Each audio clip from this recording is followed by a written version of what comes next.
Hello everyone, I am Som Prakash and welcome to JTC India YouTube channel. Guys आज हम लोग एक स्टूडेंट टेस्टिमोनियल आपके लिए ला रहे हैं। इस स्टूडेंट टेस्टिमोनियल का एक सबसे इम्पोर्टेंट बात है कि किसी छोटे शहर में लड़का अपना इंजीनियरिंग कर रहा है, बीटेक कर रहा है। समवेयर वो उन स्मॉल सिटीज, स्मॉल टाउन में उसको बहुत सारे रिसोर्सेज अवेलेबल नहीं होते हैं और ना होने के बदले में उसको लगता है कि चलो कुछ भी जॉब लग जाए। उसे उतना एक्सपोजर भी नहीं होता है, उतना उसको फैसिलिटीज भी उस स्मॉल टाउन में अवेलेबल नहीं होती हैं अदर देन कॉलेज की हम क्या पढ़ सकते हैं, और कॉलेज में भी उतना एक्सपोजर नहीं मिलता है कि कैसे क्या चल रहा है। ठीक है, तो आज की इस वीडियो में हम लोग टिल द एंड पूरा एक एक चीज डिस्कस करेंगे, समझेंगे कि क्या है कैसे है। ठीक है, so welcome to JTC India YouTube channel. अपने बारे में थोड़ा सा बेसिक इंट्रोडक्शन दो कि लाइक तुम्हारा नाम क्या है, कहाँ से पास आउट किए हो, है ना? Yes, sir. कब पास आउट किए हो, तुम्हारा बीटेक का स्ट्रीम क्या रहा है, and then what is your journey. मैं एक एक करके आपसे पूछते जाऊंगा। सर मेरा नाम बजात खलील है। हाँ। एंड मैंने 2020 में बीटेक ग्रेजुएट किया था। बीटेक किए थे? बीटेक किया था। क्या ब्रांच था आपका? मेरा इलेक्ट्रिकल इलेक्ट्रॉनिक्स इंजीनियरिंग था ब्रांच। ओके। तो मैंने 2020 में पास किया एंड देन फिर मैंने फिर लॉकडाउन लग गया, काफ़ी टाइम लग गया लॉकडाउन में। अच्छा, यस सर। 20 के आसपास लॉकडाउन। हाँ, ठीक है। तो लगभग 2 साल तक लॉकडाउन में फंसा रहा एंड देन फिर मैं पुणे चला गया जॉब करने के लिए। मतलब कि समवेयर 2022 में तुम पुणे चले गए, बिकॉज 2 साल अगर बोल रहे हो तो जी सर, ऐसा चल रहा है। तो ठीक है। 22 में पुणे गया और पुणे जाने के बाद काफ़ी टाइम लगा जॉब सर्च करने में एंड काफ़ी मुश्किल से जाके एक जॉब मिला। Okay. इलेक्ट्रिकल फील्ड में नहीं, मैकेनिकल फील्ड में जॉब मिला। तो जैसे एक यहाँ पे मेरा क्वेश्चन है, या आप सभी लोगों से भी एक क्वेश्चन है कि लेट्स से तुम पढ़ाई कहाँ से किए थे? मैंने Darbhanga college of engineering Darbhanga से किया था। Darbhanga college of engineering Bihar में है, वहां से करते।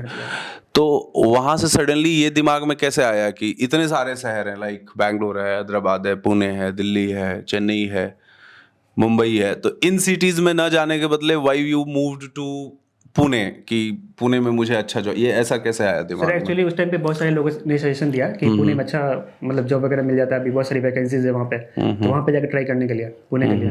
तो फिर मैं पुणे चला गया वहाँ पे। ओके। जी सर। तो पुणे में जाके जॉब कैसे सर्च करते थे?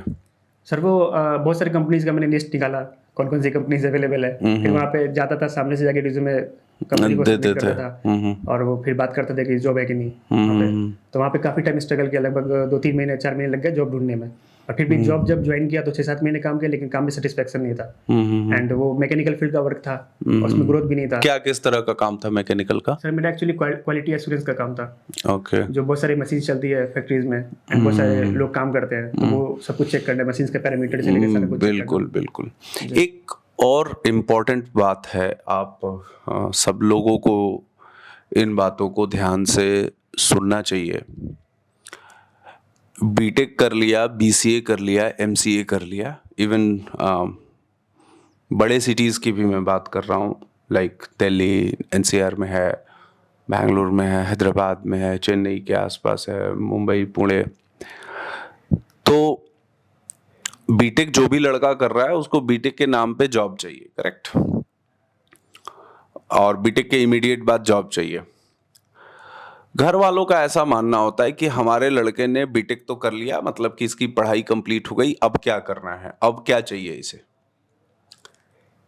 अब उन्हें ये एक्सपेक्टेशन रहता है अपने बच्चे से कि अब तो तुम कोई भी जॉब पकड़ लो, and a lot of people around you, they will suggest that okay, let's join some company, growth will come automatically, पहले कहीं से स्टार्ट कर दो, अपने आप रास्ता मिलता जाएगा। लेकिन आप ऐसे समझो कि रास्ता तो जिस डायरेक्शन में आप मूव किए हो, नोइंगली और अननोइंगली, रास्ता तो उसी में मिलेगा। तो ओवरऑल मैं बताना ये चाह रहा हूं कि ये सभी इंजीनियरिंग वगैरह, एमसीए, बीसीए, बीटेक करके बहुत सारे स्टूडेंट जस्ट एक जॉब चाहिए, जॉब के नाम पे वो कभी कोई क्वालिटी एश्योरेंस में चला गया, कभी कोई बीपीओ जॉब ज्वाइन कर लिया, कोई मैन्युफैक्चरिंग में जॉब कर लिया, कोई सेल्स में जॉब कर लिया, कोई कहीं जॉब कर।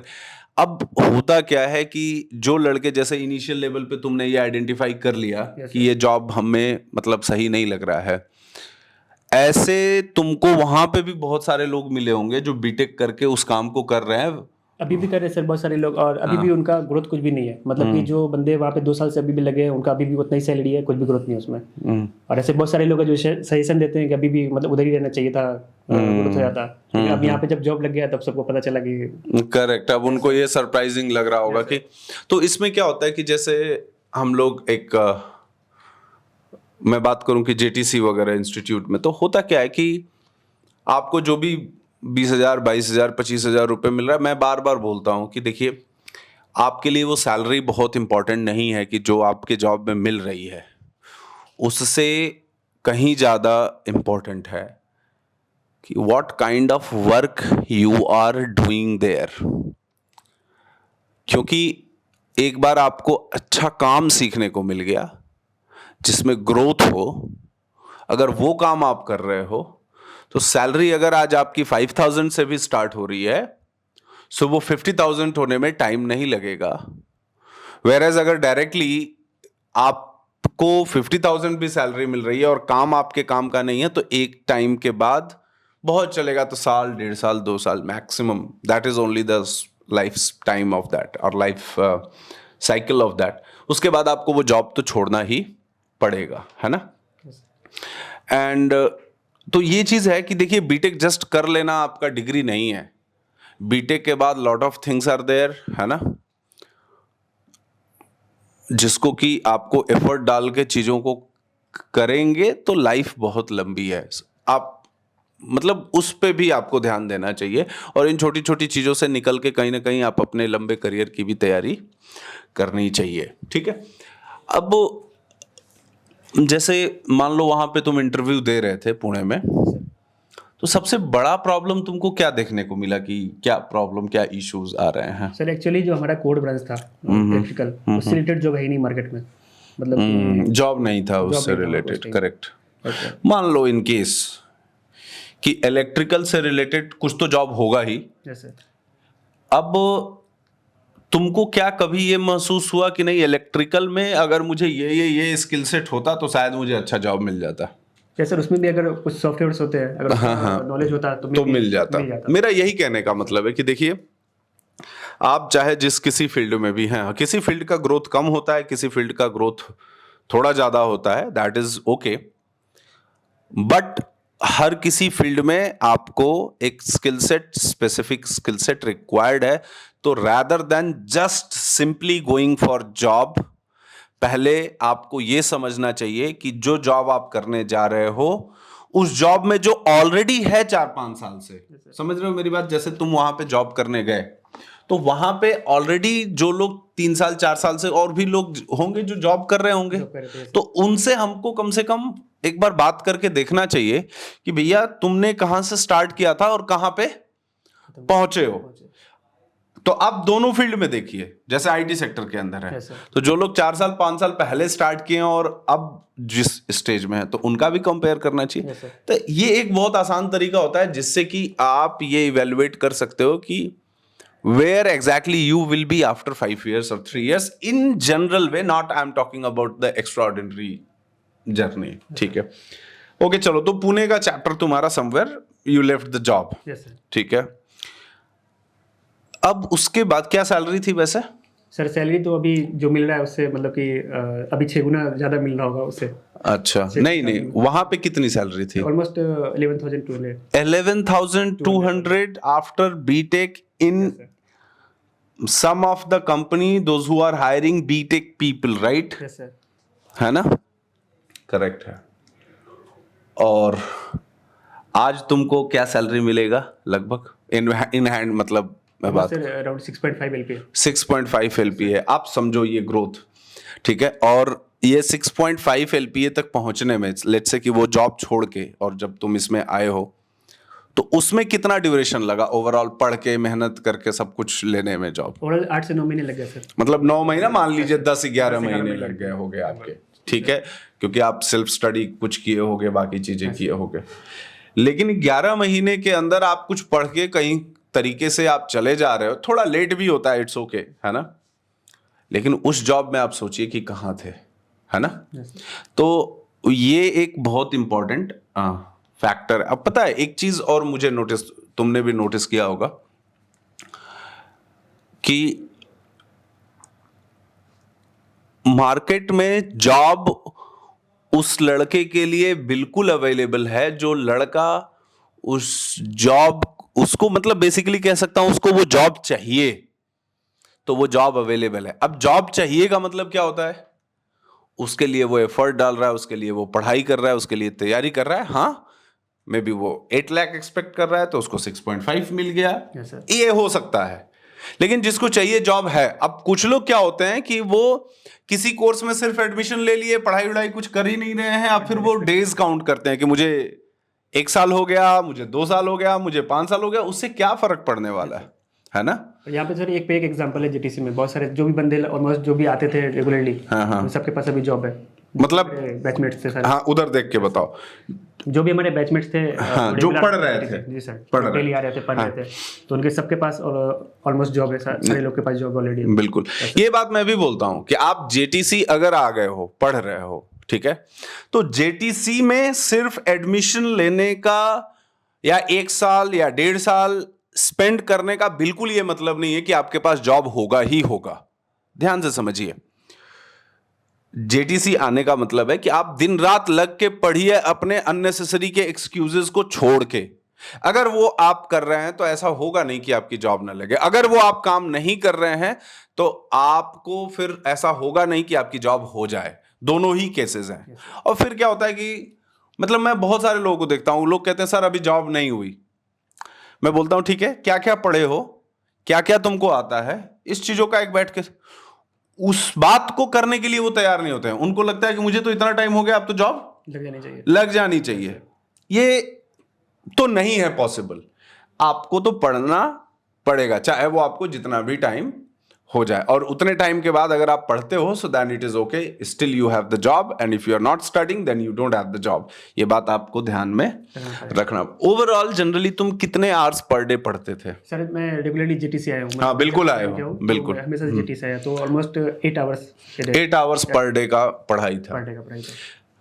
8 आवर्स का पर डे का पढ़ाई। एंड सीरियसली मतलब आई हैव सीन यू कि तुम अपना कॉन्टिन्यूअसली आते गए और बहुत कूल और काम के साथ। जैसे मुझे याद है कि इनिशियली जब तुम मॉक दे रहे थे तो कम से कम 1-1.25 महीना मैंने रोक के रखा तुमको कि mock is not good. Mock मतलब कि आपका कोर्स कंप्लीट हो जाता है, सब कुछ हो जाता है, now you wanted to go for interview, तो हम लोग मॉक लेते हैं। मॉक में जब सेटिस्फाइंग रिजल्ट होता है then only we proceed further, ठीक है। तो उसमें इनका मॉक सही नहीं जा रहा था, so then we stopped it. नहीं बॉस, अभी बैठ के और अच्छे से तैयारी करो, पढ़ाई करो, जब ये हो जाएगा then you start going for the interview. अब जैसे कुछ लड़के हैं तो इन्होंने क्या किया कि इन्होंने बात समझा, सुना और उस चीज को फॉलो किया। ऐसे बहुत सारे लड़के होते हैं जो बात सुनने की तो बात आप छोड़ दीजिए, उनको बोलो कि आपका मॉक अच्छा नहीं जा रहा है तो वो क्या बोलते हैं पता है? कि सर इतने टाइम से तो पढ़ रहा हूं, अब कितना पढ़ूं? करेक्ट? अब इसका क्या आंसर है बताइए? आप इतने टाइम से पढ़ रहे हैं, आप ये कर रहे हैं, वो कर रहे हैं, उसका कोई मतलब नहीं है। मतलब ये है कि whether you are ready with the content और नॉट। बहुत बेसिक बेसिक चीजें नहीं आती हैं और उनके लॉजिक आप सुनोगे, बातें सुनोगे तो बहुत ही मतलब अजीब अजीब से होते हैं। उनके मतलब प्रॉब्लम्स के लिस्ट ही कम नहीं होते हैं कि ये प्रॉब्लम है, वो प्रॉब्लम है, ऐसे है, वैसे है, मतलब कुछ भी उनके साथ अच्छा होता ही नहीं है, शायद ऐसा लगता है, ठीक है ना। तो पढ़ना तो आपको पड़ेगा और पढ़ते हैं तो जॉब भी 100% होना ही होना है, ऐसा नहीं है कि नहीं होना है। अब जैसे तुम ऑलमोस्ट कितने इंटरव्यूज दिए होगे? सर टोटल मैंने अभी 6 इंटरव्यू दिया था। 6 इंटरव्यू। फर्स्ट इंटरव्यू में मेरा वो फाइनल राउंड तक गया था। हाँ हाँ। देन सेकंड थर्ड थोड़ा खराब चला गया, फोर्थ में फिर मैं फाइनल तक गया। बिल्कुल। मैंने लास्ट 6 इंटरव्यू में जाके मेरा फाइनल हो गया। फाइनल हो गया, ठीक है। तो और अभी इंटरव्यू देते तो और भी आपके कपल ऑफ ऑफर? 2-3 इंटरव्यू है जो पाइपलाइन में, इसका रिजल्ट है अभी। अच्छा, ग्रेट, फाइनल में भी होंगे। Great great great.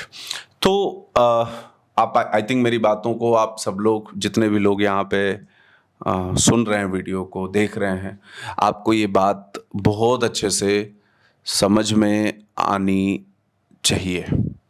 और अगर समझ में आ रही है तो आपको कोई इश्यू नहीं होने वाला है। अच्छा, एक और ऐसे बात बताओ कि जैसे तुम्हारे साथ और भी लड़के बैठ के पढ़ाई कर रहे होते हैं, होंगे, एक जनरली जो लड़का गलती कर रहा होता है वो क्या कर रहा होता है तुम्हारे अकॉर्डिंग कि ये मिस्टेक कर रहा है? जैसे बैठा तो हुआ है वो, लेकिन वो पढ़ाई नहीं कर रहा है, वो अननेसेसरी की चीजों में ज्यादा इन्वॉल्व है, बात करने में, मतलब वो बस आ जा रहा है, अपना एक खाना पूर्ति का काम कर रहा है। ऐसा तुमको मिला क्या देखने को? सर एक्चुअली मैं देखता हूँ बहुत सारे बंदे मिसगाइड हो जाते हैं, जैसे उनको किसी ने बता दिया कि ये पढ़ लो, वो पढ़ लो, इधर से पढ़ लो, इधर से पढ़ लो, तो उसमें लोग मिसगाइड हो जाते हैं बहुत सारे। जबकि मैं इतने सारे इंटरव्यू दिया हूँ अब तक, मतलब यहाँ से जो मैं पढ़ा हूँ उसी के बेसिस पे मेरा सारा का सारा इंटरव्यू क्लियर हुआ है। ये ऐसा कुछ भी उसमें एक्स्ट्रा मेरे को डालने का कुछ जरूरत नहीं पड़ा, लेकिन बहुत सारे बंदे यहाँ पे मिसगाइड हो जाते हैं। ये मैं आप सभी लोगों को बोलता हूं, जैसे क्या होता है कि हम लोग जो चीजें आपको पढ़ा रहे हैं, समझा रहे हैं, बहुत सोच समझ के। अच्छा, एक बात और है कि आपके जिस किसी भी कोर्स में आपको जो भी पढ़ाया जा रहा है, ये जरूरी नहीं हो सकता कि हर जगह हर कंपनी में उसी चीज की नीड होगी, और ऐसा भी नहीं हो सकता कि आपसे किसी भी कंपनी के इंटरव्यू में कुछ भी पूछा जा रहा है तो आप सब चीज आंसर कर लोगे। So don't try to meet up that things कि आप सब कुछ आंसर कर लोगे। Don't try to even think also. आप सब कुछ आंसर नहीं कर सकते। So prepare some specific things, few specific things, master that and try to crack interview in that itself. आप डेली नए टॉपिक्स को एक्सप्लोर करेंगे, नई चीजों पे आप बात करेंगे, नए चीजों को आप ध्यान देंगे, फिर मतलब आप किसी चीज में थोड़ा सा परफेक्शन की तरफ मीट ही नहीं कर पाएंगे, चीजों को तरफ पहुंच ही नहीं पाएंगे। एंड देन क्या होगा, रिजल्ट कैसा होता है, रिजल्ट आपको ज्यादा बेटर पता है, इवन तुम लोगों को ज्यादा बेटर पता है। और lastly, what do you want to suggest to your friends, those who are, तुम्हारे साथ और बहुत सारे लोग पढ़ रहे होंगे जो 2020 पास आउट होंगे, 21 पास आउट होंगे, इधर उधर की जॉब में लगे होंगे, उनके लिए क्या बताना चाहोगे? सर उनके लिए सजेशन करूंगा कि अभी भी वक्त है आईटी सेक्टर में मूव कर जाने के लिए। ये बेस्ट टाइम चल रहा है अभी भी, एंड आकर के यहाँ जेटीसी ज्वाइन करें, यहाँ के पढ़ाई। ठीक है, जेटीसी ज्वाइन करना ना करना एक अलग बात है, लेकिन पढ़िए, अपने आप को उन चीजों से बाहर निकालिए, समझिए। नहीं समझेंगे, नहीं पढ़ेंगे तो फिर दिक्कत है आपके लिए। और दिक्कत आज जो आप देख रहे हो वो नहीं है, दिक्कत तो आपको पता ही नहीं है कि क्या दिक्कत है, और जो आएगी बाद में, ठीक है ना। तो आप इस पे ध्यान दीजिए, पढ़िए, और होप्स हो कि अगेन आपको इस वीडियो से कुछ मोटिवेशन मिला, कुछ इनसाइट्स समझ में आए कि क्या आपको करना चाहिए, कैसे करना चाहिए, एंड आपके काम आएगा, ठीक है। सो आप अपने थॉट्स कमेंट सेक्शन में बताइए। आप कुछ और चाहते हैं इंक्लूड करना हम लोगों की तरफ से, इंटरव्यू में क्या क्वेश्चन और पूछें, किस तरह के क्वेश्चंस पूछें, ठीक है, तो वो भी आप कमेंट सेक्शन में बता सकते हैं। और आप लोग इस चैनल को प्लीज़ थोड़ा बड़ा करिए, वीडियोस को शेयर करिए, क्योंकि आप ऐसे तो किसी को क्या हेल्प कौन कर सकता है, लेकिन अगर हम किसी को अपने लाइफ में सही डायरेक्शन, सही चीज़ें, सही एक वे तरीका बता के अगर कुछ हेल्प कर सकते हैं तो वो कम से कम तो करना ही चाहिए, जिससे बहुत ज़्यादा एक दूसरे को हेल्प होती है। जैसे कि तुम पढ़ रहे थे, तो तुमसे पहले कोई पढ़ा, तुम कैसे आए थे जीटीसी? सर एक्चुअली मैं यहाँ एक निशांत करके पढ़ते थे, उनसे मेरा कांटेक्ट था। अच्छा, तो यस सर, मतलब कि कोई फ्रेंड पढ़ा हुआ था, उनका जॉब हो गया, अब जैसे इनका जॉब हो गया तो इनके जॉब में अब इनके साथ के लोगों को कॉन्फिडेंस आएगा कि नहीं इसका हो गया तो हमारा भी हो जाएगा। लेकिन एक बात समझिए, आपको कॉन्फिडेंस तो आएगा, आपके जानने वाले का जॉब तो हो गया यहाँ से, लेकिन आप भी आओगे तो जितना ये पढ़ रहे हैं शायद उतना आपको भी पढ़ना पड़ेगा, समझ रहे हैं? तो ये बातें हैं। So till then guys, bye, see you, take care and thank you so much.